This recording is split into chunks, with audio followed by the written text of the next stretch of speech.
princess was dying, until his touch saved her. Chapter 1. The Emergency Call. The corridors of the Federation starship. Hercule hummed with the steady rhythm of engines pushing against the void. Dr. Peter Mercer had grown accustomed to the ship's heartbeat, the faint vibration beneath his boots, the muted thrum in the walls. But tonight it felt different, urgent, expectant.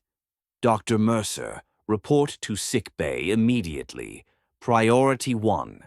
The Admiral's voice cut through the calm, clipped and tense. Peter quickened his pace, his medical kit swinging at his side. He had seen battle wounds, radiation burns, even the aftermath of alien bioweapons. But the Admiral's tone suggested something stranger, something heavier. When the sickbay door slid open, Peter froze. A dozen figures stood inside, their tall frames draped in iridescent robes. Their eyes glowed faintly in the sterile light Tayari, the Federation's enemies. For 10 years, the Tayari and humanity had fought bitterly across star systems. Yet here they were, aboard the Hercule, their expressions taut with desperation. The Admiral stepped forward. "Doctor, a truce has been declared.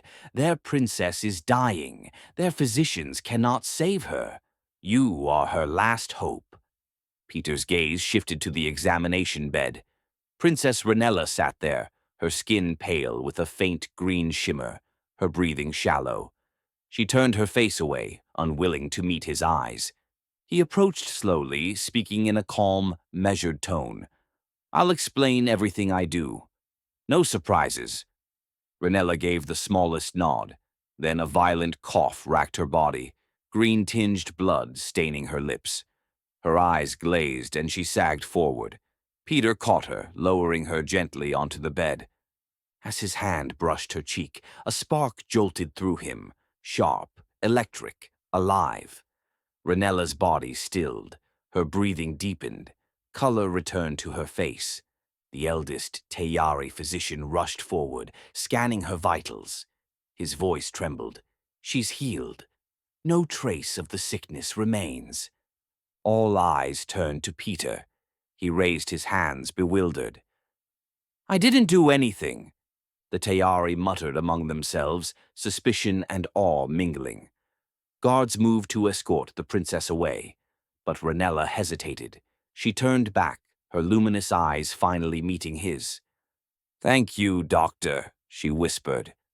Peter stood rooted, the spark still tingling in his fingertips. He had no explanation, only questions, and one undeniable truth. He would never forget the look in her eyes. Chapter 2. The Spark. Peter Mercer hadn't slept. The hum of the Hercules engines was usually a lullaby, but tonight it was a reminder of the moment he couldn't shake. The spark that had leapt between his hand and Princess Ranella's skin, the way her eyes had softened when she whispered, "Thank you." He replayed it endlessly. Was it coincidence? A trick of alien physiology? Or something deeper, something that defied science? The calm crackled again the next afternoon. "Dr. Mercer, report to sickbay. Emergency." Peter's pulse quickened as he strode down the corridor. When the doors hissed open, he saw her again, Ranella, pale and trembling, her body racked by spasms. The Tayari physicians hovered, their faces grim. "She worsens by the hour," one muttered. "We cannot stabilize her." Ranella's voice was faint but firm. "Let the human doctor treat me." The alien physicians exchanged wary glances. Their distrust was palpable, but her command was absolute. Peter approached cautiously, his hands trembling. He knelt beside her bed, meeting her gaze. "Princess, may I?" She nodded weakly. He cupped her face in his hands. The spark flared again, brighter, sharper, undeniable. Ranella gasped, her body arching as if a current surged through her veins. Then, suddenly, her breathing steadied. Her color returned. The sickness dissolved as though it had never been. The chamber fell silent. The Tayari physicians stared, their disbelief mingling with awe. Peter released her gently, his own heart racing. "I don't understand it," he murmured. Ranella's eyes lingered on his. "Perhaps understanding is not required, only trust." The Admiral stepped forward, his voice measured. "She will remain aboard the Hercule tonight. Observation is necessary." Guards and a governess were assigned to her quarters, but Peter stayed by her side. Through the long night they spoke. Ranella told him of her childhood in the crystalline palaces of Tayar, of the burden of being heir to a people at war. Peter shared stories of growing up on Earth, of his first days in medical school, of the oath he had sworn to heal. They laughed at their misconceptions, the Tayari belief that humans were brutish and crude, the human tales of Tayari cruelty. In the quiet hours they found common ground, and each time the illness threatened, Peter's touch dispelled it. By dawn, a fragile bond had formed, one born not of politics or war, but of sparks and whispered truths in the stillness of the night. Chapter 3. A Fragile Peace. The Hercules observation deck was quiet, its vast windows opening onto the endless sweep of stars. Peter stood there, hands clasped behind his back, trying to make sense of the impossible. Twice now his touch had healed Princess Ranella. Twice the spark had flared between them. Behind him, the sickbay doors slid open. The Admiral entered, flanked by Tayari envoys. Their robes shimmered like liquid metal, their faces unreadable. "Dr. Mercer," the Admiral said, his voice heavy with diplomacy. "The Federation and the Tayari High Council have agreed. You will accompany the princess to her homeworld until a cause and cure are found. You are her guardian." Peter blinked. "Guardian? Admiral, I'm a physician, not a diplomat." The eldest Tayari physician stepped forward, his tone sharp but respectful. "You are more than that. You are the only one who can keep her alive." Ranella herself appeared then, escorted by guards and her governess. She looked stronger, her eyes brighter, though her posture carried the weight of duty. She met Peter's gaze and spoke softly. "I asked for this. I want you near." Peter's chest tightened. He nodded once. "Then I'll come." The journey to Tayar was unlike any Peter had known. The alien flagship glided through hyperspace, and a shuttle deposited him at the gates of the palace. Its architecture a blend of crystalline towers and organic curves. He was given quarters fit for royalty, though he felt like an intruder in a world not his own. The palace was breathtaking. Walls of living crystal that pulsed faintly with energy, gardens of luminous flora that sang when touched by the wind. The king and queen received him with solemn courtesy, their eyes measuring his worth. "Dr. Mercer," the queen said, her voice melodic yet firm, "our daughter's life is bound to you. We welcome you, though we do not yet understand what it is you do." Peter bowed awkwardly. "Majesty, I don't understand it myself, but I'll do everything I can." Days unfolded into rituals. Ranella sought him constantly, in the gardens, the libraries, the great halls. They spoke of their worlds, their childhoods, their fears. She teased him about human bluntness. He marveled at her people's poetry. Each time the sickness threatened, Peter's touch dispelled it. The spark became their secret, a bond neither science nor politics could explain. But shadows lingered. Whispers of dissent echoed through the palace halls. Not all Tayari welcomed a human healer. Not all humans trusted a fragile truce. Peter felt the weight of it pressing in. Yet when Ranella laughed, when her hand brushed his, the galaxy's turmoil seemed to fade. That night, as they walked beneath the palace's starlit dome, Ranella paused. "Do you see, Peter? For the first time in years, there is peace. Perhaps it begins with us." Peter looked at her, the spark still tingling in his fingertips. Perhaps it does. Chapter 4. The Shadow of War. The palace at Tear shimmered beneath twin moons, its crystalline towers glowing like lanterns in the night. Peter had never seen anything so beautiful, yet he felt the weight of unease pressing in.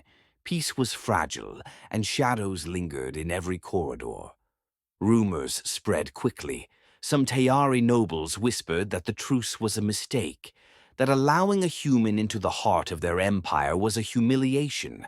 Others feared that Ranella's mysterious illness was a curse, a sign that the gods disapproved of peace. Peter sensed the tension each time he walked the palace halls. Guards watched him with narrowed eyes. Courtiers whispered as he passed. Even the servants seemed uncertain whether to bow or recoil. Ranella noticed his unease. One evening, as they strolled through the moonlit gardens, she touched his arm. "Do not let their whispers trouble you.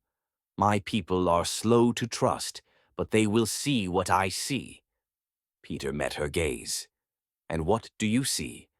Her lips curved into a faint smile. "A man who heals me when no one else can. A man who listens. A man who does not treat me as a symbol, but as a woman." The words struck him deeply. He wanted to believe them, yet the shadow of war loomed. The Federation's truce was temporary. Factions on both sides clamored for renewed conflict. Peter knew that if peace failed, he would be seen not as a healer, but as a spy. That night, Ranella's illness returned. Her body trembled, her breath shallow. Peter rushed to her side, cupping her face in his hands. The spark flared, brighter than ever. She gasped, then steadied, her eyes locking onto his. "Every time," she whispered, "it is as if the universe itself wills us together." Peter's heart raced. He wanted to believe it was fate, but the scientist in him demanded answers. Was it biology, energy, or something beyond comprehension?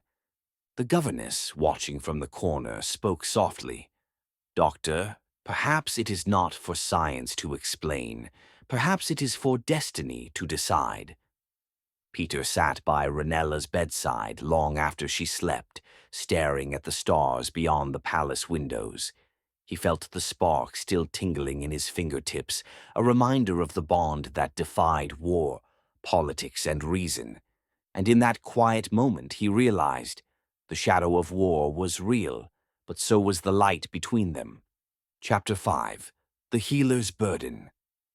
Peter awoke to the sound of distant bells echoing through the crystalline palace. The Tayari marked each dawn with a ritual chime, a reminder of the gods who watched over them.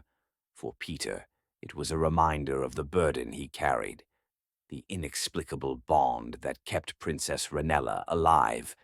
He spent the morning in the palace infirmary, poring over scans and data collected during her episodes. The readings were baffling.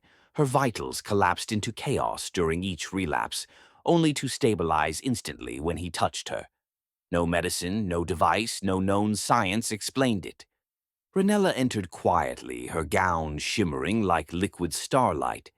She leaned against the doorway, watching him with a faint smile. "You look as though you are trying to wrestle the universe into submission." Peter rubbed his temples. "I'm a doctor. I'm supposed to understand what happens inside a body. But this defies everything I know."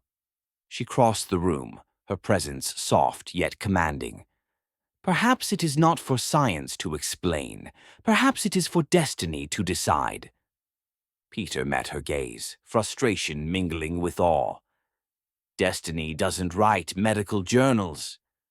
Ranella laughed softly, the sound like wind through crystal. "No, but it writes stories, and ours is being written whether you approve or not." He wanted to argue, but her words lingered. He thought of the spark, the way it felt not like electricity but like recognition, as if some hidden part of him had always known her.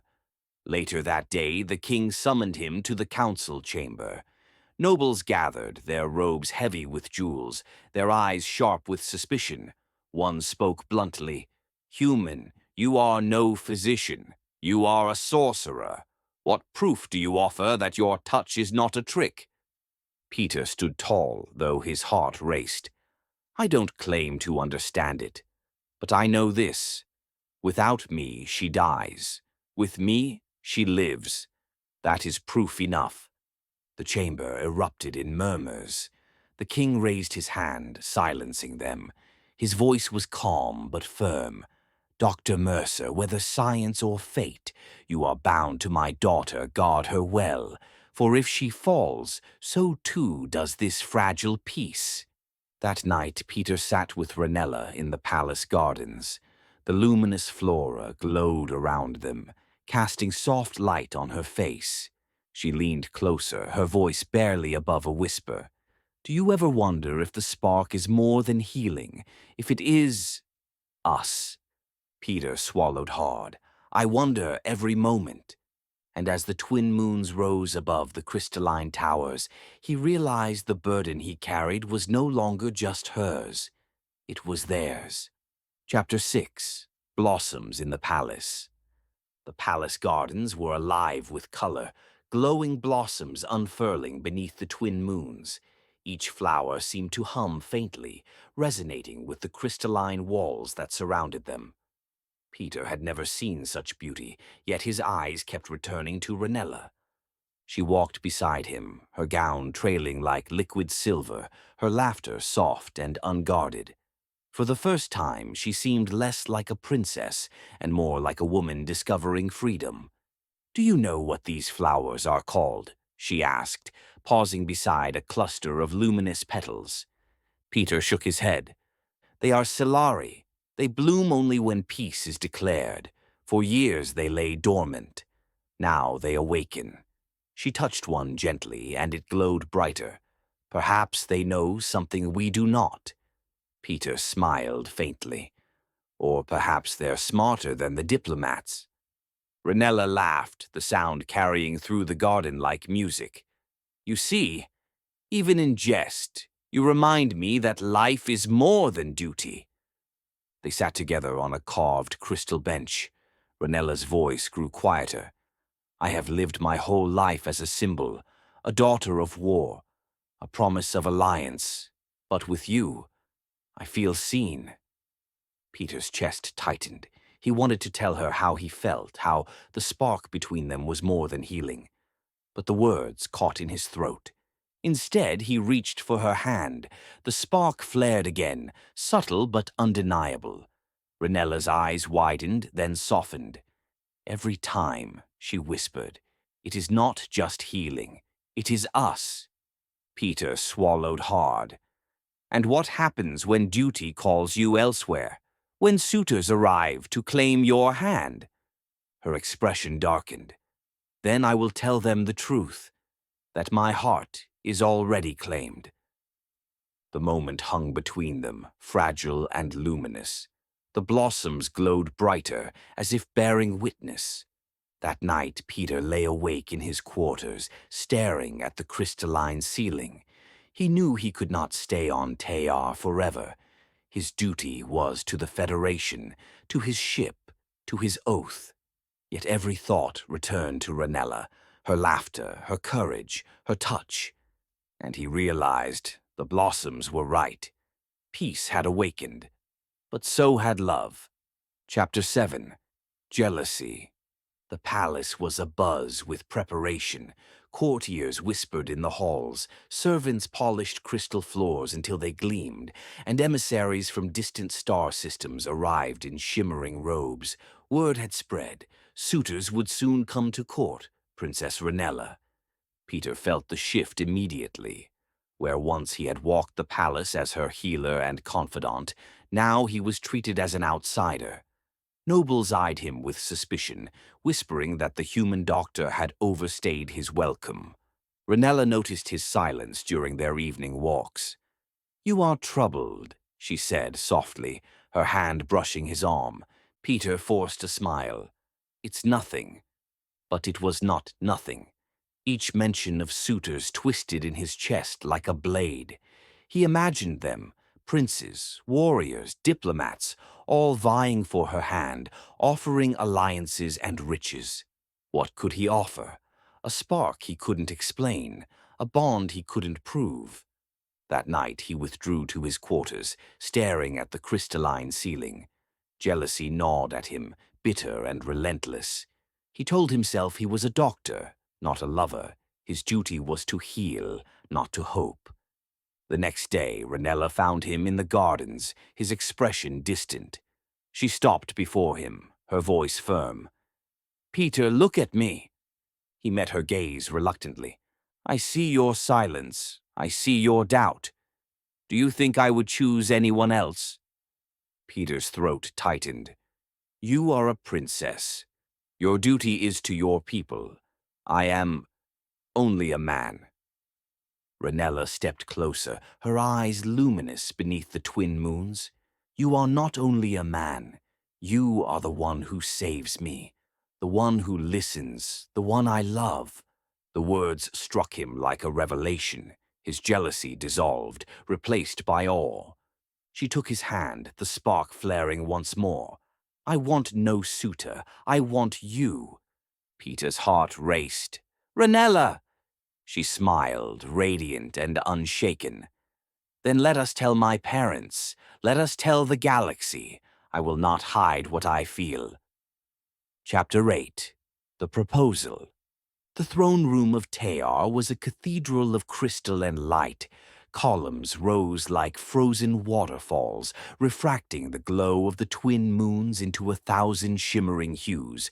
Courtiers lined the hall, their robes heavy with jewels, their eyes sharp with curiosity. Peter stood at Ranella's side, his heart pounding. He had faced battlefield surgeries, alien pathogens, and the weight of command aboard the Hercule. None of it compared to this moment. Ranella's voice rang clear, carrying across the chamber. "Father, Mother, I have chosen." The king leaned forward, his crown a lattice of living crystal. "Chosen." His voice was deep, resonant, commanding. Ranella lifted her chin, her gaze unwavering. "I choose Doctor Peter Mercer. I love him. I wish to bind my life to his." A ripple of shock swept through the courtiers. Murmurs echoed against the crystalline walls. A human? The healer? The enemy? Peter swallowed hard, stepping forward. "Majesties, I know I am not of your people. I know I cannot offer riches or alliances, but I can offer my oath to protect her, to cherish her, to stand beside her in peace or in war." The queen's eyes softened, though her expression remained regal. "We have long suspected this day would come. The spark between you is not hidden. We have seen it. We have felt it." The king raised his hand, silencing the chamber. His gaze lingered on Peter, measuring him. Then, slowly, he nodded. "So be it. If my daughter's heart is yours, then you are welcome into our house. Let the galaxy bear witness." Ranella's smile was radiant, her hand finding Peter's. The spark flared once more, brighter than ever, as if the universe itself approved. The courtiers bowed. The governess wept quietly. And Peter realized this was no longer just healing, no longer just fate. It was love declared before kings and queens, before gods and galaxies. Chapter 9. The Royal Wedding. The day dawned with a brilliance unlike any Peter had ever seen. The twin sons of Tear rose together, casting golden light across the crystalline towers of the palace. Bells tolled from every spire, their tones resonating through the city like a chorus of hope. Delegations from across the galaxy arrived in shimmering vessels that filled the skies. Representatives of worlds once divided by war now walked side by side, their banners unfurled in colors of peace. The palace courtyard became a tapestry of cultures, humans in formal Federation uniforms, Tayari nobles in robes that glowed with living crystal, emissaries from distant systems adorned in silks, armor, and ceremonial masks.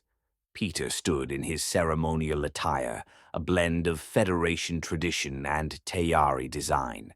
His uniform was trimmed with crystalline threads that shimmered faintly, a symbol of unity between their peoples. He felt the weight of countless eyes upon him, but when Ranella entered, all else faded. She was radiant. Her gown flowed like liquid starlight, woven with strands of crystal that pulsed softly with her heartbeat. A crown of blossoms, the Celari that bloomed only in peace, adorned her hair. As she walked toward him, the crowd fell silent, awed by her presence.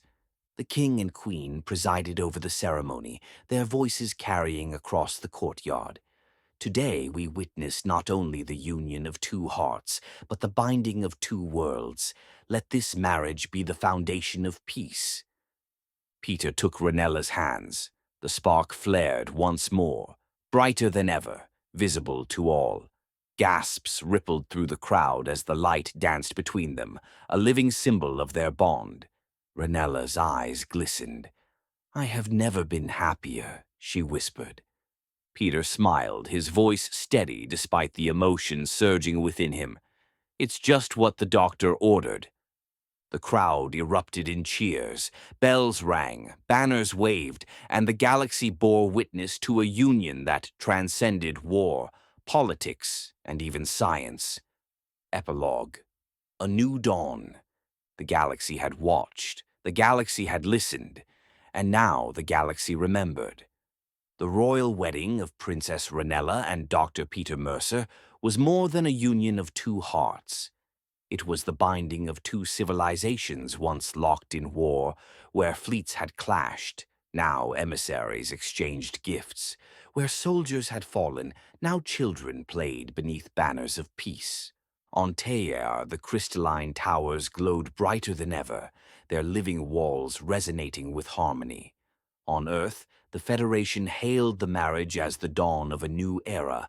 Across distant worlds, the spark between a human and a Tayari princess became legend, a story retold in songs, in poems, in whispered prayers for unity. Peter walked the palace gardens with Ranella at his side. The Celari blossoms bloomed in radiant clusters, their glow stronger than before. He paused, touching one gently. "They're thriving," he murmured. Ranella smiled, her hand slipping into his. "As are we." The spark flared once more, subtle yet undeniable. It no longer startled him. It was part of them now, a bond beyond science, beyond war, beyond reason. The king and queen watched from the balcony above, their expressions softened by pride. The admiral of the Hercule sent word that the truce had become treaty, the treaty had become alliance, and all of it had begun with the doctor's touch. That night, beneath the twin moons, Ranella whispered as they lay together in the quiet of their chambers. "Do you ever wonder, Peter, why it was you? Why the universe chose you?" Peter smiled, brushing a strand of crystal-threaded hair from her face. "Maybe because I was the one who needed you just as much as you needed me." She laughed softly, luminous eyes shining. "Then it seems the universe knew exactly what it was doing." He kissed her forehead, the spark tingling between them. "Love, it's just what the doctor ordered." And as the moons rose higher, casting silver light across the crystalline palace, the galaxy itself seemed to exhale, not in war, but in peace, not in division, but in love. A new dawn had come. The end. Please like, comment, and subscribe. Thank you.